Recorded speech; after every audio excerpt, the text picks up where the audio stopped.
নমস্কার বন্ধুরা, আজকে আবারও একটা নতুন রেসিপি নিয়ে এসেছি। দেখো, লটিয়া মাছের ফিশ ফ্রাই।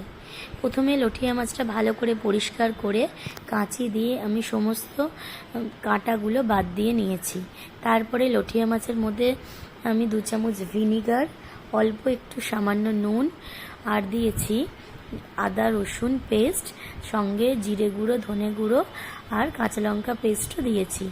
এবার ধনেপাতা কুচানো দিয়ে দিয়েছি আর দিলাম লঙ্কা গুঁড়ো, হলুদ গুঁড়ো আর দিয়েছি গোলমরিচ গুঁড়ো আর আমচুর পাউডার আর পরিমাণ মতো লবণ আর 2 চামচ কর্নফ্লাওয়ার দিয়ে ম্যারিনেট করে আমি 2 ঘন্টার মতো ফ্রিজে রেস্টে রেখেছিলাম।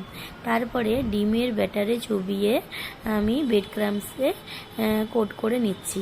এটা আমি 2বার করে নিয়েছি। করে নেওয়ার পর কড়াইয়ে তেল গরম করে নিয়েছি, করতে দিয়ে দিয়েছি। এবার আমি প্রথমে হালকা আঁচে ভাজতে দিয়ে দেবো, যাতে ভেতরে মাছটা ভালো করে কুক হয়। জোরে দিলে ওপর থেকে ক্রিস্পি হয়ে যাবে, কিন্তু ভেতরটা মাছটা ঠিক সিদ্ধ হবে না, তাই হালকা আঁচে পুরোটাই করতে হবে। এইভাবে আমি প্রথমে হালকা করে ভেজে নিয়ে তুলে নিয়েছিলাম, সেকেন্ডবার আবার ভেজেছি যাতে মচমুচে হয়।